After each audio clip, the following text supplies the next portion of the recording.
Well, with the advent of ROGAM, we're seeing less immune hydrops fetalis, and that's in pregnant patients.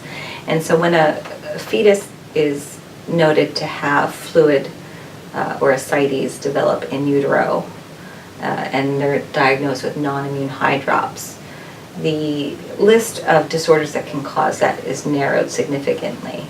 But as a whole, the lysosomal storage disorder should be considered as an initial diagnostic workup, because there are treatments for each of those, for many of those disorders. We don't know the exact link, but we do know that this is highly prevalent in those disorders. And you can do this diagnostically prenatally or postnatally. And if we can get to the infant sooner and start enzyme therapy, we might be able to alter their course better. So for non-immune hydrops, if you think about lysosomal disorders, you can send the lysosomal enzyme panel. When I first started in medicine, it was very difficult to do these enzyme assays, and you'd have to do them one at a time. And now there are multiple lab companies that offer entire lysosomal panels.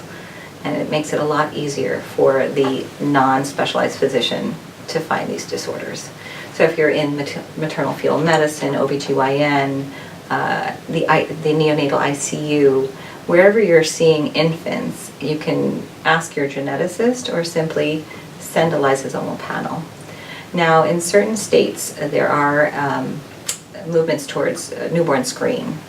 And newborn screen is a wonderful way to diagnose a genetic disorder or a metabolic disorder quite early, to allow for early intervention with therapy.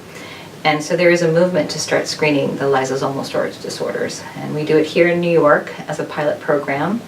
NYU does participate and refer patients to the New York State Referral Center for newborn screen. So if you see the patient, even with or without non-immune hydrops, the newborn screen will look for certain lysosomal storage disorders.